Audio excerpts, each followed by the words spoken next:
I'm Mike Hayes, your crowdfunding intelligence reporter. Here we provide our comments and invite yours.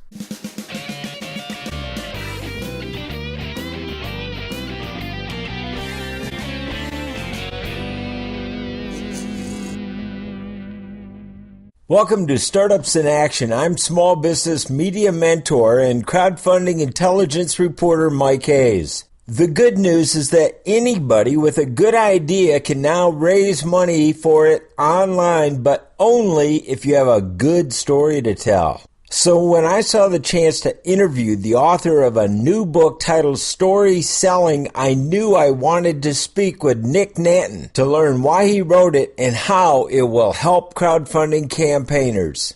So crowdfunding is a huge opportunity in today's marketplace. I've seen a lot of people use it effectively. The problem is there's so many campaigns that are for great things that don't ever get off the ground, and they don't ever get off the ground because the people starting the fund and trying to get the funding don't know how to tell the story in a compelling way that's going to get them funded. I think by reading the book StorySelling, you will hear and learn the secrets behind what makes a great story compelling, and that is what can move people to do anything you want them to do, including give you money. The biggest difference between guy A and guy B in any marketplace was the guy with the better story wins. But then there's also story distribution, and that's a new part of what you brought to the table in story selling is the distribution of the story. I mean, we just have so many more inexpensive ways of telling stories. I always say media is just a medium for telling your story, and I also say that your brand is just your story, and branding is just storytelling. So that's really what we're trying to get to now. Where are the people who you can provide the most value to and can provide the most value in return back to you? Where are they now? So, it's really interesting. I have a lot of clients who are doing really well on radio right now, and social media and the internet has given us, cheaper, less expensive mediums to use. There's a very distinct, group demographic of people who are listening to radio every day and looking for solutions. And so TV in its own way is morphing too. Certainly there's all the online delivery services now, the on-demand services, the Hulus, the Netflix, and all that stuff.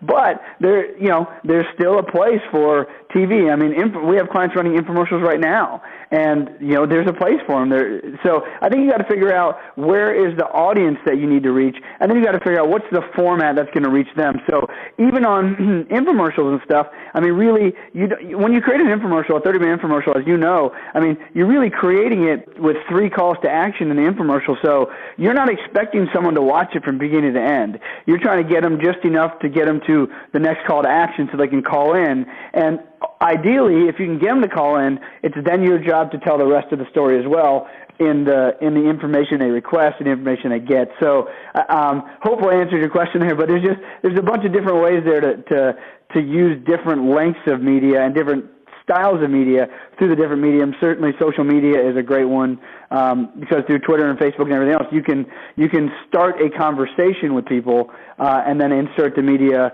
where you feel it is appropriate. Well, let me compliment you on the book because I'm a longtime member of the Northern California Book Publishers Association, and I've always been struck by a statistic, and that is that 50% of every book ever bought is never read. They say people buy books for good intentions, but I have to say that I have read your book from cover to cover, and I've been in TV infomercials for 25 years, so I'm kind of a tough nut to crack. I think I've seen about everything under the sun. And yet, it started with the great introduction from Dan Kennedy. And what I really loved about it so much is the continuity of story. That maybe in the old days you had a business plan, a marketing plan, and then the plan that you put into the public's mind and eyes through advertising. But what your book is all about is, create the story, tell it, get your core values, and then create the brand around that. So it's kind of one thing now, isn't it? It certainly is. I mean, it's all kind of a holistic approach, if you will. By telling your story and kind of your origin story, where you came from, whatever trials and tribulations you had, and then how you got to where you are now and how you can help other people, that really allows people to get to know you. If you'd like to get to know more about crowdfunding, email crowdfundingintelligence@gmail.com. We can tell you exactly, step by step, what your peers are doing successfully today to raise money online to launch or grow products, startups, books, YouTube channels, nonprofits, and more. For Startups in Action, I'm Mike Hayes. I'd love to share our insider connections, which I've learned directly from your most successful peers who have done crowdfunding campaigns already. And we talk to them about it on our crowdfunding success interview shows right here on crowdfundingintelligence.com. I'm Mike Hayes. Thanks for joining us.